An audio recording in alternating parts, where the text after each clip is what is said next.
They have got very narrow ear canals as well.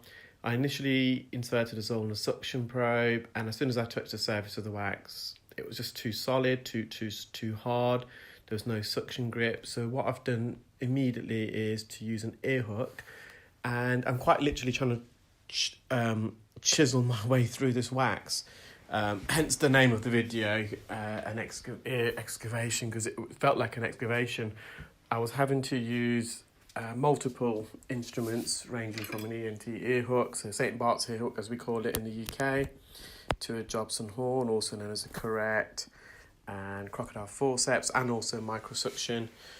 And we're just chiselling from the entrance of the ear canal to more or less the patient's eardrum. So I would say that there was a lot of earwax, but also I think this is partly keratosis obturans. There's a lot of dead skin that had just died and shed and remained in the ear, and that will be more visible in the second ear, in the right ear. And if you wait till the end of the video, you'll see some still images of all the wax and dead skin I removed from the ear. And given the amount of debris I removed, one would assume that it was predominantly dead skin, because with dead skin it can coil and ribbon and curl and compress in the ear, whereas earwax, it can't do that as much. And for that reason, when you see the quantity, it must have been a lot of dead skin. Some of it is visible, as you can see the ribbons, but a lot of the dead skin had almost crystallized and formed into a plug, and it oxidized. You can see we're making some headway, but we've still got a long way to go. And this plug of dead skin, it's strongly packed in the ear, and what we're trying to do is elevate, retract the plug off the canal wall to mobilise it. So we're just on the front part of the ear canal at the moment. You can just see how strongly adhered this plug of skin and wax is to the canal wall. I'm just using a Jobson horn, just trying to embed the hollow spoon into this plug and slowly bring forwards, but it's only taking out little chunks of this plug. It's not coming out in a big piece as yet. Because of the colour of the wax and dead skin, it's very similar to the patient's skin tone, therefore is somewhat camouflaged, which makes it more difficult in the sense where we're not able to distinguish the canal wall from the wax and skin plug as well. And of course we don't want to be inadvertently bumping into the canal wall and putting pressure on the canal wall accidentally, so we just have to be a bit more careful in that respect. So I've just put some drops in. Now the patient had been using drops, I believe, for the last few weeks, but this plug and skin, it's just too hard. It's very likely that the drops hadn't penetrated. Instead, it just sat at the surface and drizzled out of the ear.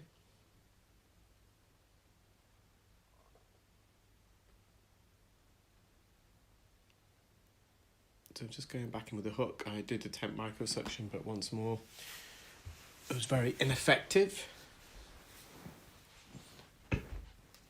So I'm just trying to embed the hook into the plug and then turn the hook clockwise by about 90 degrees to get some purchase, and then slowly bring the hook forward. You can just see it there though, it's just tearing pieces out of this plug. It's so tightly packed and condensed.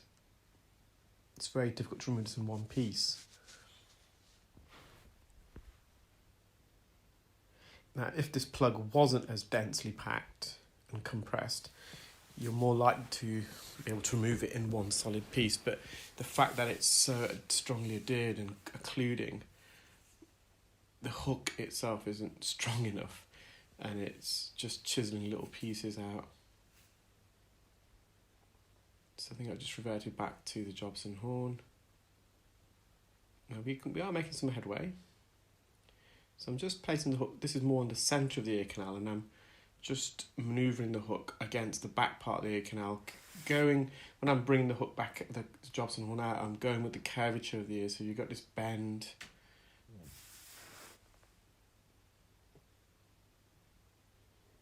I'm just going to put the hook a bit further into the ear now.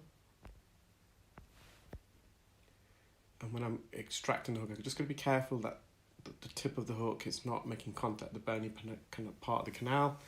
So I could quite easily graze and abrase and cause trauma to the ear canal.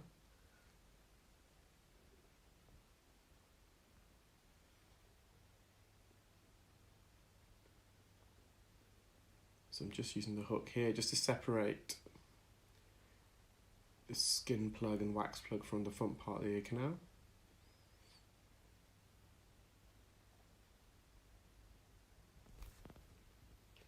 I'm just using some forceps because it's a nice piece that I can purchase onto, but I think it's still very strongly adhered and it's very hard to even use forceps to pull this out.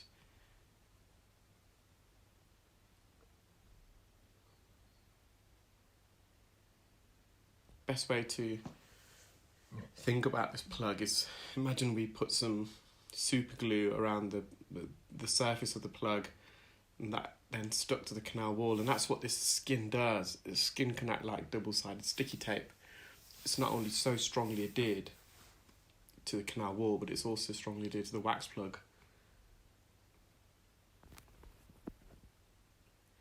I'm just trying to use the Jobson horn now to elevate and lift this dead compressed skin off the back part of the ear canal. And then now we're at the roof of the ear canal. I'm just trying to glide it in, the hook, in and behind, and typically you would hope when I bring this forward it comes out a bit clear. That was a fair sizable chunk, but I was hoping that all of it will come out in one go, but it didn't, so we just have to persist and continue, patience.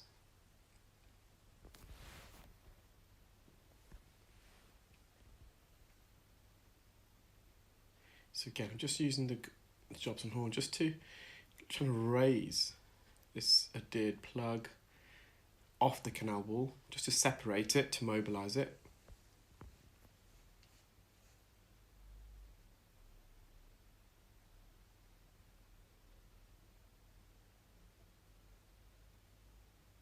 And although I managed to do that, when I'm trying to extract the pieces out of the ear, it only came out in little pieces.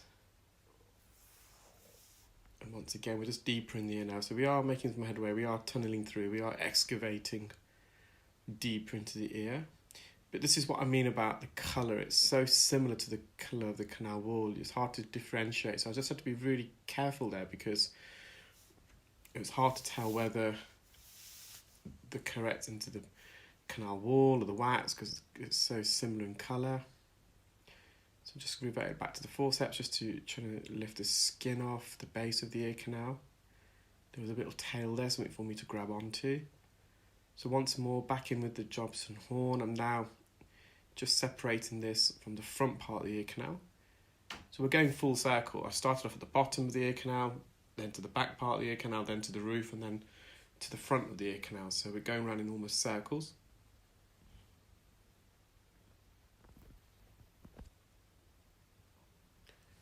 See there, I'm really trying to lift this off the bottom of the ear canal, separate it, and then almost come back the other way and scoop it out once it's detached.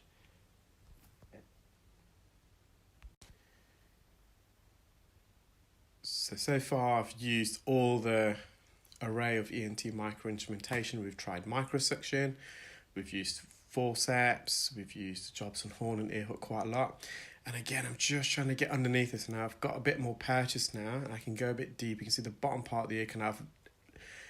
I've separated this plug from the base of the ear canal, and I've just managed to embed the hollow spoon of the current into the skin plug and slowly manoeuvre it outwards. So a big piece came out there. Still some medial impacted dead skin, so I'm just going in with the microsuction now again. You can see this thickened skin at the base of the ear canal. It's really a thick, quite a fresh layer. You can tell by the colour, it's quite white in appearance. The longer the skin is in the ear, similar to earwax, it oxidizes and it turns from almost a whitish appearance to a dark black.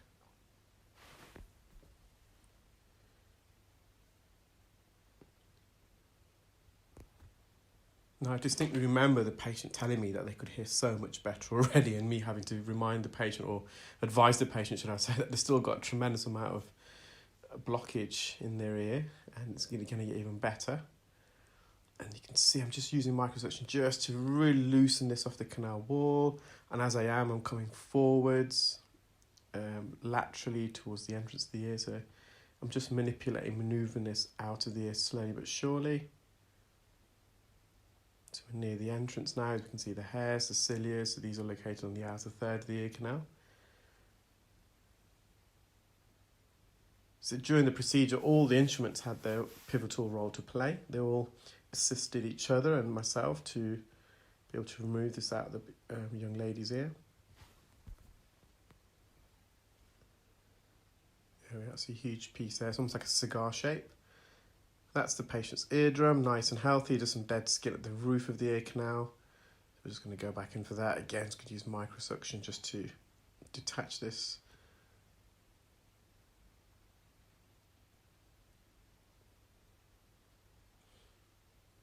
To advise the patient to attend a lot more regularly. They've been suffering this for a while.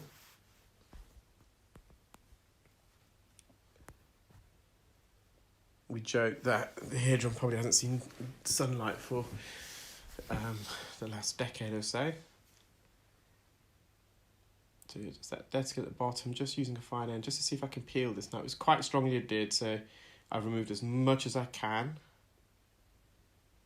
And just some of the skin wasn't ready to be removed, so we just leave that there. We don't try to work the skin too much where it's just strongly attached. You have to let nature do its work as well and let the skin shed itself a bit and detach itself before we can fully remove it.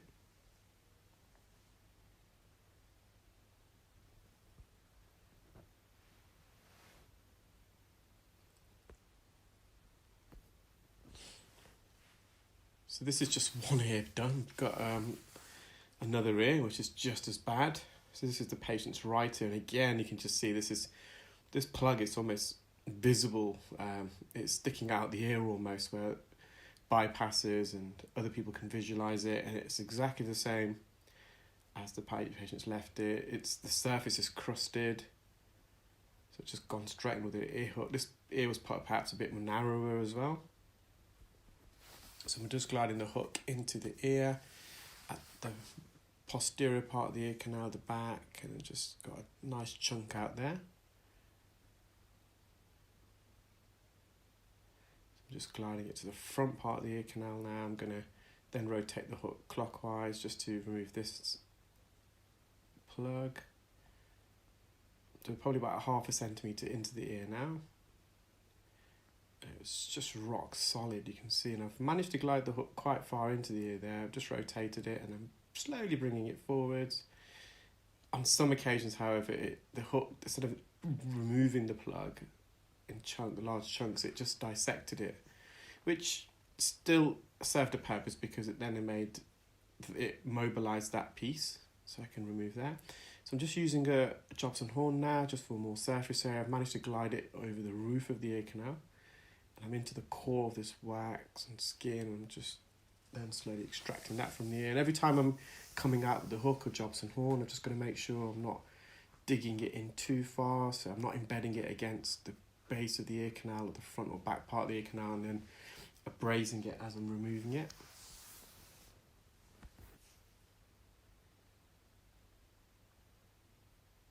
And again, do continue watching, because at the end you will see the still images.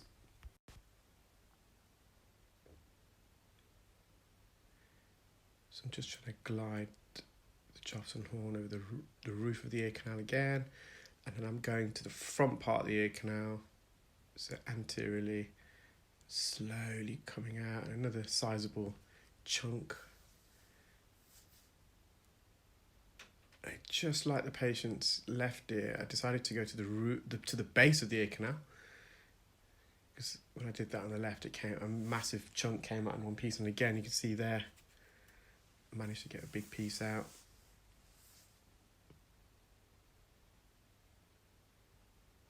Once more, I'm just gliding it at the base of the ear canal. I've got to be really careful that we just don't apply too much force and bump into the canal wall. I'm just then rotating the curette, almost scooping it over towards the left-hand side to get some purchase. You can see I got a big chunk out there, another chunk, it's just made itself visible. It's hanging out the ear.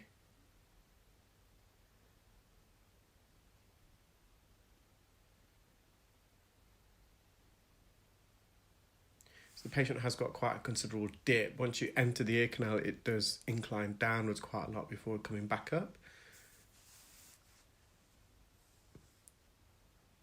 Again, just going a bit further with the Jobson horn now.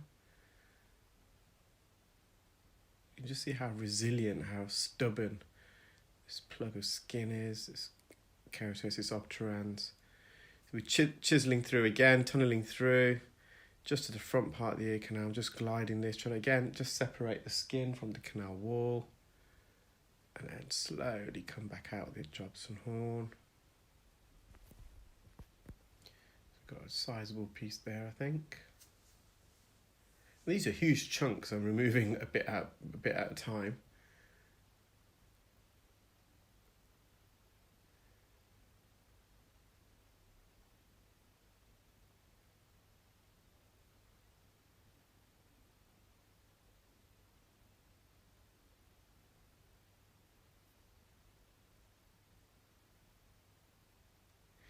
This video for me illustrates the importance of being competent in all ENT micro instruments. If you're a clinical ear care specialist, you need to be able to, or be competent in all instruments, because we hardly use any microsuction in this, and quite too often in the UK, I can't speak for anywhere else in the world, microsuction is obviously it's the gold standard really, it's very important, but I know some specialists that are not trained or unable to use any other instruments apart from microsuction.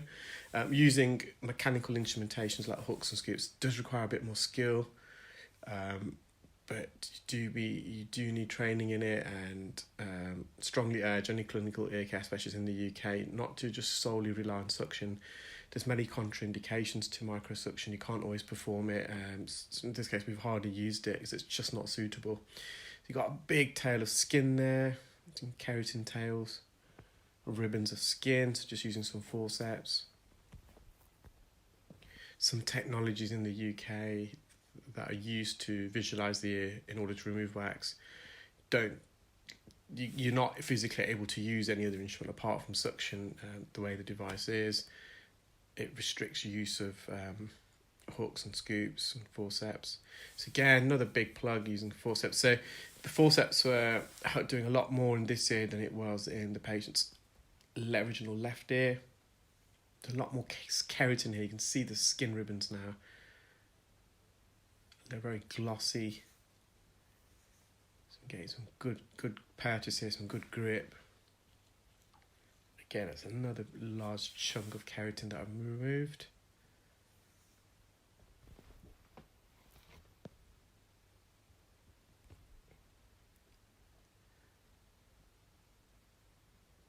And you would think that we're done, but we've still got loads left, especially for a small ear.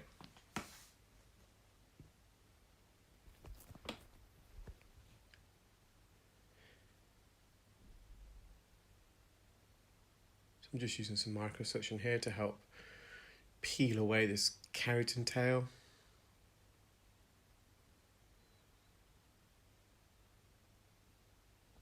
We're just on the back part of the ear, so there's some adhered wax and skin on this back part of the ear canal.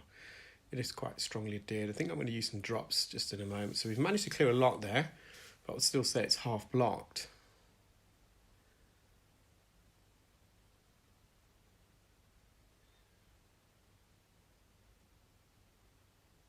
So where we are now, if we enter the ear, we're just to the left, directly near the entrance. It's almost like a little blind spot there.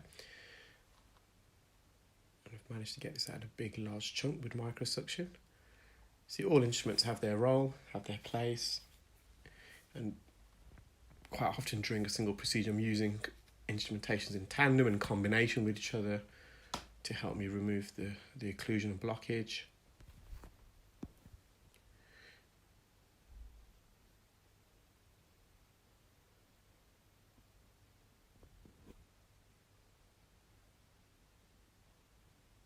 So I've just gone in with a Jobson horn. Now we're going to be careful we don't make contact with the bony part of the ear canal. It's a lot more visible now. So just slowly, you can see how I'm curling this Jobson horn. I'm rotating it whilst I'm in the ear just to avoid the canal wall, and gently scoop this off the back part of the ear canal off the surface.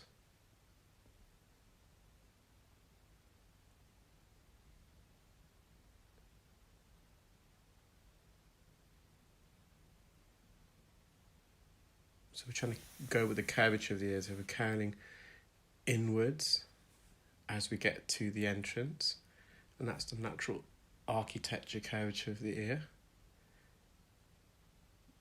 So it's coming in from left to right. So the back part of the ear canal is visible now. The base of the ear canal, there's still a lot of soft keratin and wax, and again, I'm just using the Jobson horn just to lift it.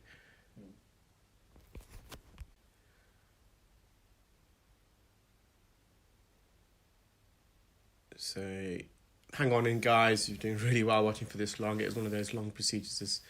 Sometimes there's no shortcuts. We just have to, and remember the patient's coming with earache as well, so we have to be really, really gentle at the same time. If the patient was asleep or under general local anaesthetic, it could be a lot more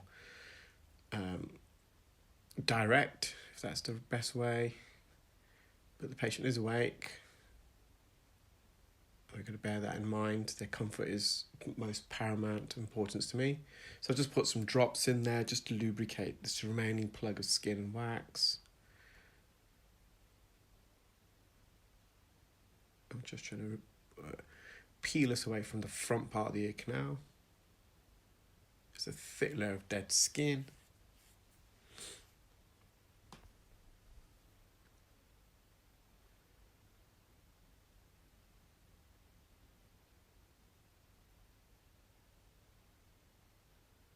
And the huge plug out the ear. And as I said at the beginning of the video, it's very likely this is keratosis obturans. When you've got dead skin has got the ability to compress and coil itself. Therefore, one's ear has the ability to house and contain a huge amount of dead skin, as opposed to wax. If there's just so much come out, that it's very unlikely that it's wax, because wax can hold its shape a bit better. It's not as malleable, it's not as flexible, it can't coil.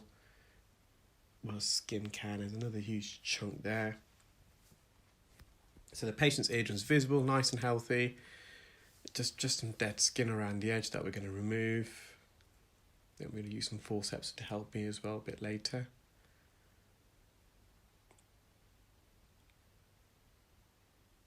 Just see how thick this skin is. And this is how keratosis obturans starts. So you've got a layer of dead skin that's died and shedded but hasn't migrated out of the ear. Then you'll get another layer, and you'll get almost like a millefeuille if you're into your pastry and desserts, 1,000 layers of pastry. And it forms into a plug, all these layers, and this plug gets bigger and bigger. It can widen and expand the ear canal. In this case, hasn't really done that. So quite fortunate. There's one of the hallmarks of keratosis obturans is that you do get an expansion of the bony part of the ear canal. There's probably a slight expansion, but nothing exaggerated.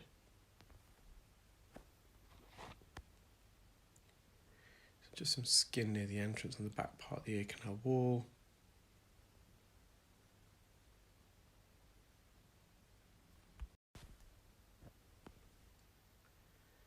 We've just got some remaining dead skin at the front part of the ear canal, on the bony part here, and also at the base. So I'm just using a fine-end suction probe, but it's really strong and dense. So I think I'm going to use some forceps in a moment to kind of grip onto this and peel away. We've got to be careful with clarinetting when you've got dead skin like this and you're suctioning. The tip of the skin violently flaps at the tip of the suction probe, and it emits a very loud, high-frequency squeal. It's almost deafening, not only for the patient, but also for myself when I'm performing the procedure, so we just kind of stop immediately.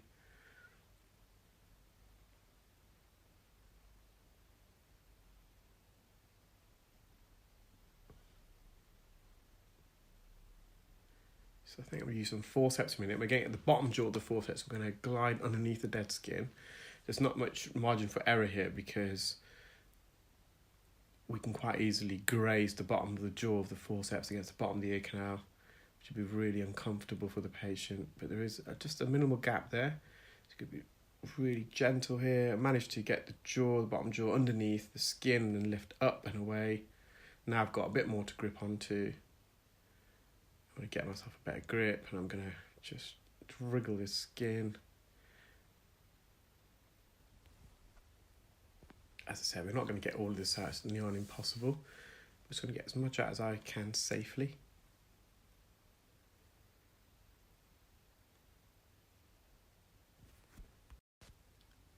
Got some dead skin at the top of the ear, so it's going to use a fine suction probe just to gently peel that away, if I can. It is quite a thick layer.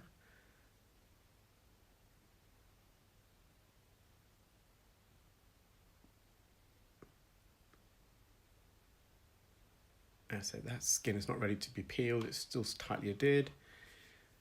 There is a bit of wax still just lurking near the entrance on the roof of the ear canal, so just going to go back in with the suction probe and get this out. And underneath that sits a very thick layer of dead skin again. It's a bit more of a stickier layer. So the patient is going to have their ears cleaned out regularly, advise them to come back in a year. Because of the keratosis obturans, I've advised them to use some sodium bicarbonate drops on a fortnightly basis, which is very good at breaking up skin. So this is different views. I've put a ruler there, it's a 30cm ruler, just to give you, I think that's 12.5 inches, just to give you some perspective.